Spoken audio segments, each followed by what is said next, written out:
Hello everyone, welcome to our YouTube channel creative nurses. Guys, आज हम बात करने वाले हैं फंडामेंटल ऑफ नर्सिंग का most important topic vital sign. Without any further due let's start the video. Guys, vital sign जो topic है इसके बारे में हम डिस्कशन कर रहे हैं। तो सबसे पहले हमको ये जानना है कि वाइटल साइन जो है होते क्या है। Guys, vital sign is also known as cardinal sign. इन वाइटल साइंस को हम कार्डिनल साइन के नाम से भी जाने जाते हैं। It's a alternative name of the vital sign. Definition की बात करें तो these are basic component that help in assess the physiological and psychological health of a client. इसका मतलब क्या हुआ? इसका मतलब ये है कि ये जो वाइटल साइन होते हैं एक ऐसे बेसिक कंपोनेंट हैं, ऐसी बेसिक इकाई हैं जो हेल्प करती हैं असेस करने में फिजियोलॉजिकल मीन्स शारीरिक एंड साइकोलॉजिकल मीन्स मानसिक हेल्थ ऑफ ए क्लाइंट। किसी भी क्लाइंट की शारीरिक और मानसिक स्वास्थ्य को असेस करने के लिए जिन बेसिक इकाइयों का हम यूज़ करते हैं उन्हें हम क्या बोलते हैं? Vital sign. Okay guys, according to WHO number of vitals are 6 that are follows. World health organization के अनुसार इन वाइटल साइन को 6 रूप में क्लासिफाइड किया है, जिन्हें आप एक निमोनिक TPRBP के नाम से जानते हैं, यानी कि temperature, pulse, respiration, blood pressure, pain and oxygen saturation. ठीक है गाइस, ये पेन और ऑक्सीजन सेचुरेशन जो है हायर लेवल स्टडीज़ में काम में आते हैं, लेकिन मैंने यहाँ इंक्लूड कर दिए। पेन एक रूटीन वाइटल साइन होता है एंड इसी के साथ एक प्यूपिलरी मूवमेंट भी आता है।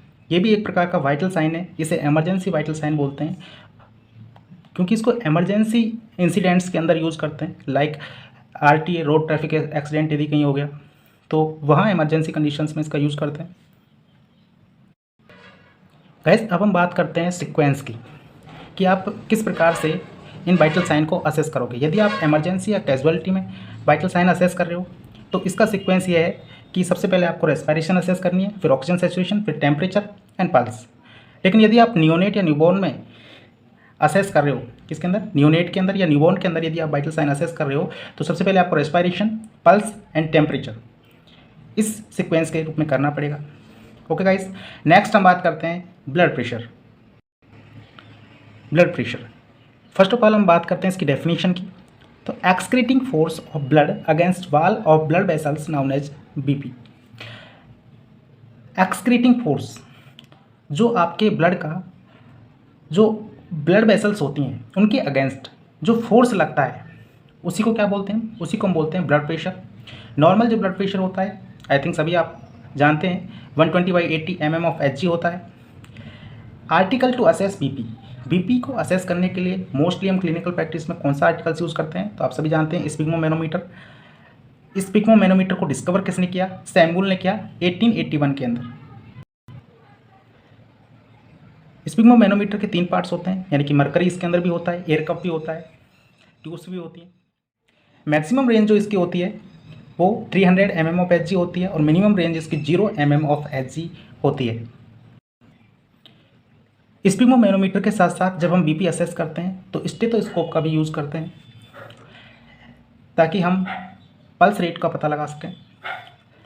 स्टेथोस्कोप को इन्वेंट किया रेने ने 1816 के अंदर। इस स्टेथोस्कोप के 3 पार्ट्स होते हैं। आई होप आप सभी ने स्टेथोस्कोप देखा होगा। एक होती है ईयर पीस, एक होता है बाइमेरुअल, एक होता है ट्यूब या चेस्ट ट्यूब। ट्यूब या चेस्ट ट्यूब जो होता है इसके भी 2 पार्ट्स होते हैं, एक डायफ्राम होता है, एक ओपन वेल होता है। डायफ्राम जो पार्ट है इसका यूज हमेशा हम हाई पिच साउंड, बॉडी की जो भी जितनी भी हाई पिच साउंड है उनको सुनने के लिए इसका यूज करते हैं, और जो पोर्शन उसका ओपन वेल वाला पोर्शन है इसका यूज हम कहाँ करते हैं? उसकी लो पिच साउंड को सुनने के लिए करते हैं। हाई पिच साउंड के जो एग्जांपल्स होते हैं, यानी कि नॉर्मल हार्ट रेट यदि हमें सुननी है तो हम डायफ्राम पोर्शन से सुनेंगे। बाउल मूवमेंट्स किसे बोलते हैं? जो कॉलन का मूवमेंट्स होता है, हमारा जो पैरास्टाल्सिस मूवमेंट्स होता है उसे बाउल मूवमेंट्स बोलते हैं। और लो पिच साउंड यदि हमें सुननी है तो जैसे कि फीटल हार्ट साउंड यदि हमें सुनना है, फीटस की हार्ट रेट सुननी है, एबनॉर्मल हार्ट साउंड सुनना है, यानी कि टैकिकार्डिया हो सकता है और अदर, तो उसके लिए हम इसका यूज़ करते हैं। मोस्टली आपसे पूछा जाता है कि position use to assess BP, जब आप पीपी असेस करते हैं तो कौन सी पोजीशन यूज़ करते हैं, तो आपको बताना है सिटिंग या सुपाइन पोजीशन हम करते हैं, लेकिन जो आपकी आर्म है, फोर आर्म है, वो हमेशा क्या होनी चाहिए, हार्ट के लेवल पे होनी चाहिए। मोस्ट कॉमन साइड कौन सी यूज़ करते हैं, यानी कि आर्म के अंदर कौन सी आर्म यूज़ करते हैं, तो आपको बताना है सर लेफ्ट आर्म करना है, और लेफ्ट आर्म के अंदर काम करते हैं जो ब्रेकियल आर्टरी होती है वो आर्म मोस्टली यूज़ करते हैं। अब बात आती है solution use to clean the BP instrument. BP instrument को क्लीन करने के लिए कौन सा सॉल्यूशन यूज़ करते हैं, तो स्प्रिट या 70% एल्कोहल डिसइंफेक्टेंट का यूज़ हम करते हैं। नेक्स्ट हम बात करते हैं टेम्परेचर की। डेफिनेशन क्या है, degree of heat that maintain by body known as temperature. Heat regulation centre आप सभी को पता है हाइपोथैलेमस के अंदर होता है। साइड्स की बात कर लेते हैं, टेम्परेचर हम कहाँ कहाँ से चेक करते हैं। फर्स्ट हम oral, most easy route and most convenient route, ठीक है गाइस। ओरल रूट जो होता है मोस्ट इजी या मोस्ट कन्वेंट रूट होता है। सेकंड रूट है axilla, most common site use in infants, सबसे मोस्ट कॉमन साइट होती है जो कि इन्फेंट्स में हम यूज़ करते हैं। Next rectum, most reliable and accurate site for assess the temperature. Okay guys. Next tympanic membrane, core temperature of the body, जो इंटरनल टेम्परेचर होता है बॉडी का उसे असेस करने के लिए मोस्टली हम इसकी यूज़ करते हैं, टेम्पेनिक मेम्ब्रेन का यूज़ करते हैं। Vagina and groin, forehead seen in covid, mostly आपने कोविड-19 में देखा होगा जो हम फोरहेड से स्कैन करके टेम्परेचर डिटेक्ट करते थे, वही एक टेक्निक है। नेक्स्ट हम बात करते हैं position. If rectal temperature assessed, यदि आप रेक्टल टेम्परेचर असेस कर रहे हो तो आप कौन सी पोजीशन प्रोवाइड कराओगे क्लाइंट को, Sims lateral. Okay, Sims lateral इसलिए देते हैं क्योंकि ये इजी होता है ताकि हम विजुलाइज कर सकें रेक्टल रूट को। Next instrument use to assess body temperature, mostly सभी को पता है थर्मोमीटर का हम यूज़ करते हैं। नेक्स्ट बात करते हैं types of thermometer, glass and oral thermometer, digital thermometer, rectal and lotion thermometer. Oral thermometer या ग्लास थर्मोमीटर, इसके दो पार्ट्स होते हैं, एक बल्ब एक स्टेम। बल्ब जो होता है लॉन्ग होता है और सिलेंड्रिकल शेप का होता है, एंड एक टिम्पेनिक थर्मोमीटर भी होता है जिससे हम कोर टेम्परेचर असेस करते हैं। ओके गाइस, नेक्स्ट हम बात करते हैं solution use for disinfect thermometer. Thermometer को डिसइंफेक्ट करने के लिए कौन से सॉल्यूशन का हम यूज़ करते हैं, तो आपको बताना है 70% एल्कोहल का यूज़ करते हैं, जैसे स्प्रिट भी बोलते हैं। Next direction to clean oral thermometer, oral thermometer को क्लीन करने के लिए हम कौन सी डायरेक्शन का यूज़ करते हैं, देखिए before procedure bulb to stem and after procedure stem to bulb, because less contaminated to more contaminated is the protocol mostly in clinical practice. Okay guys, next हम बात करेंगे respiration. Respiration is a process where O2 taken and CO2 exhaled out known as respiration. Respiration एक ऐसी physiological process है जहां हम oxygen intake करते हैं एंड CO2 को एक्सेल करते हैं। इस पूरी प्रोसेस को हम क्या बोल रहे हैं, रेस्पिरेशन बोल रहे हैं। रेस्पिरेशन जो रेगुलेशन सेंटर होते हैं वो हमारी बॉडी में कहाँ होते हैं, medulla oblongata in the brain. Next respiration has two types, external respiration and internal respiration. External respiration, exchange of gases between blood and alveoli, जब गैसेज का exchange blood and alveoli that are functional unit of the lungs इनके बीच में होता है तो उसको हम क्या बोलते हैं, पल्मोनरी रेस्पिरेशन बोलते हैं या एक्सटर्नल रेस्पिरेशन बोलते हैं। यदि गैसेज का एक्सचेंज ब्लड एंड टिश्यूज के बीच में हो रहा है तो उसे हम क्या बोलते हैं, टिश्यू रेस्पिरेशन बोलते हैं। नेक्स्ट हम बात करते हैं करेक्टरिस्टिक ऑफ रेस्पिरेशन। रेस्पिरेशन की तीन मेन करेक्टरिस्टिक्स होती हैं, रेट, रिदम एंड वॉल्यूम या डेप्थ।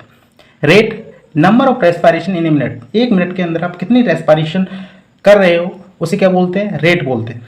रिदम की बात करें, regulation of respiration without stoppage, बिना स्टॉप किए आप क्या कर रहे हो, रेगुलरली रेस्पिरेशन कर रहे हो, ब्रीथ आउट एंड इनटेक कर रहे हो तो उसे रिदम बोलते हैं। और वॉल्यूम में डेप्थ की बात करें तो amount of air in each respiration, प्रत्येक रेस्पिरेशन में कितना अमाउंट आप इनहेल कर रहे हो, एक्सहेल कर रहे हो, उसको क्या बोलते हैं, वॉल्यूम में डेप्थ बोलते हैं। नेक्स्ट बात करते हैं एबनॉर्मलिटी ऑफ रेस्पिरेशन। इससे पहले हमें पता होना चाहिए नॉर्मल रेस्पिरेशन रेट कितनी होती है, 16 to 20 BPM is the normal respiration rate and eupnea, normal pattern of the respiration also known as eupnea.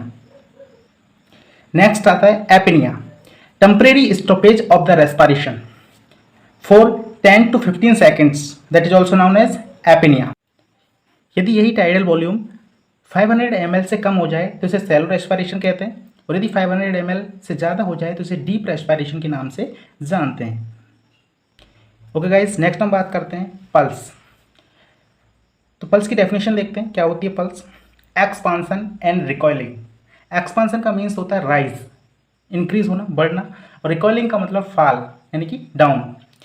Expansion and recoiling of arteries by wave of blood through contraction by left ventricle known as pulse. यानी कि expansion होना, rise होना, या recoil यानी कि fall होना arteries का bye wave of the blood. जब ब्लड की जो वेव आती है किसकी वजह से, लेफ्ट वेंट्रिकल में कॉन्ट्रैक्शंस की वजह से, तो यदि आपकी आर्टरी एक्सपांड हो रही है और रिकॉइल हो रही है तो उस कंडीशन को क्या बोल रहे हैं, पल्स बोल रहे हैं। Okay, use 3 fingers to check the pulse because pulse have 3 main characteristics.